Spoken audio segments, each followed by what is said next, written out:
Nous allons voir dans cette nouvelle leçon comment l'on peut effectuer des effets de lumière avec les matières.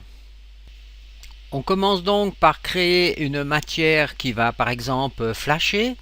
Alors pour cela, j'ai un texture coordonnée, deux panners, deux rotators et des textures simples qui sont pilotées donc par ces rotators et panners. Donc là on voit déjà l'effet que l'on a dans les fenêtres. Ensuite on fait une addition pour faire une addition de ces deux textures simples.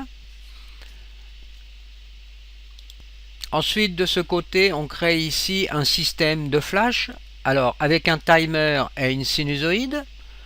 Donc on peut donc jouer sur la fréquence de la sinusoïde dans les caractéristiques.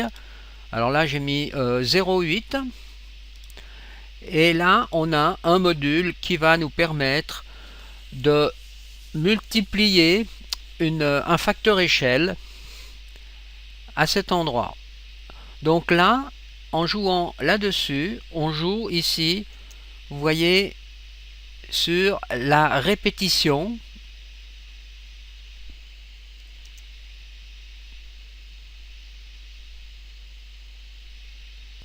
Ce qui nous donne donc des possibilités de modifier le système de flash qu'on a là.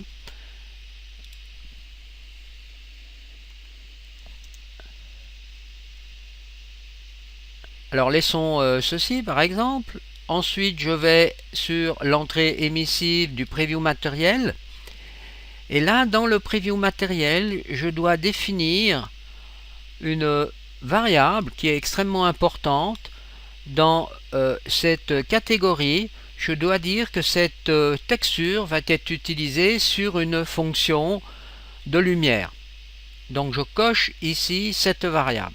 Et ceci est important. Ensuite, je peux sauver donc la texture. Et je vais pouvoir l'appliquer maintenant à une source de lumière.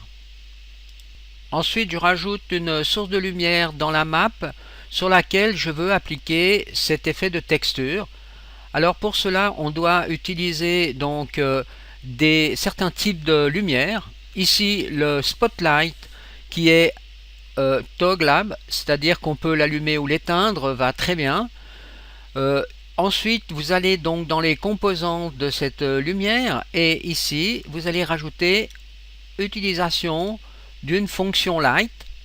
Vous développez et là, il vous suffit de rajouter la texture à cet endroit pour que le tour soit joué.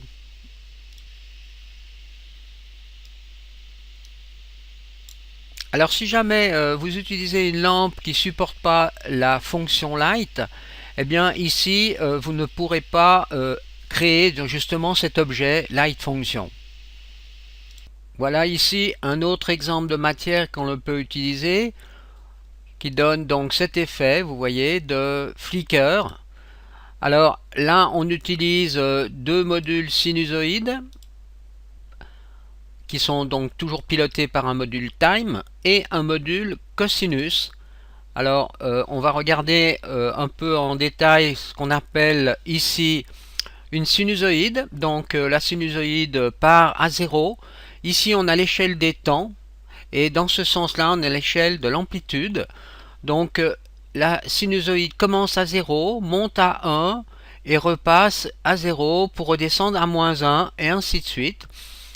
Et une période donc va définir la fréquence de la sinusoïde à l'encontre de la cosinusoïde qui, elle, vous voyez, commence à 1, passe à 0 et va jusqu'à -1. En sortie du modèle cosinus, on applique un module absolu, ABS. Ce module a pour but de restituer la valeur absolue du nombre. Donc si un nombre est -0,7, eh bien la valeur absolue sera 0,7. -0,8, la valeur absolue sera 0,8. -1, la valeur absolue sera 1. Donc ceci permet donc de modifier les valeurs de sortie de la cosinusoïde et de les rendre positifs. Donc ici on additionne les deux sinusoïdes et là l'additionneur additionne donc les deux sinusoïdes plus la cosinusoïde. Ensuite, on applique ici un module floor. Alors, le module floor est un module qui permet de restituer un arrondi. Si par exemple un nombre est de 0,2, eh bien le nombre en sortie sera 0. Par contre, si le nombre est 1,7, 1,7, eh bien en sortie on aura 1. Donc on arrondit les nombres. En sortie, on a un module constant clamp qui permet d'écréter les valeurs entre 0 et 1. Nous avons ici une scène qui permet de démontrer l'application de cette fonction. Alors ici nous avons un point light déplaçable et vous voyez donc on a rajouté la matière sur la fonction. Et si on fait un test maintenant, eh bien voilà ce que l'on obtient.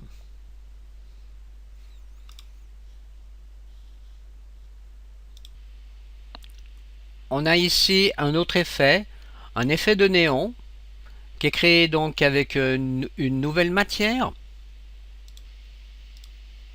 On retrouve donc cette matière ici. Voilà donc la matière. Dans le cas de cette texture, on utilise ici un panner un peu d'une autre façon. Cette fois-ci, c'est pas pour déplacer la texture, mais c'est plutôt pour la positionner en mettant une valeur de 1 sur l'entrée time.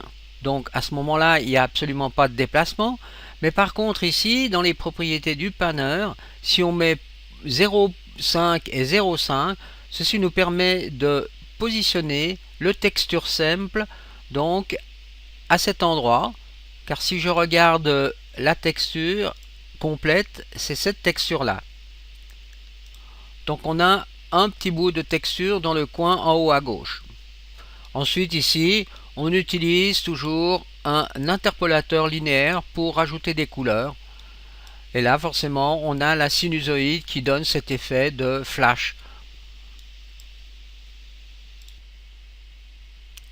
Là on a encore un nouvel exemple d'animation de texture. Là on a encore une nouvelle façon. Donc là on voit, on peut imaginer donc que l'on a des nuages qui passent au-dessus, ce qui donne cet effet d'éclairage qui se déplace.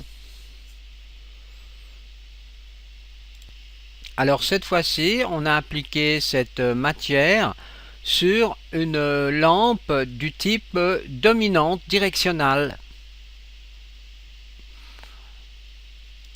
Là, on a la matière. Et voilà la matière, elle est extrêmement simple. C'est simplement des nuages que l'on déplace avec un panner.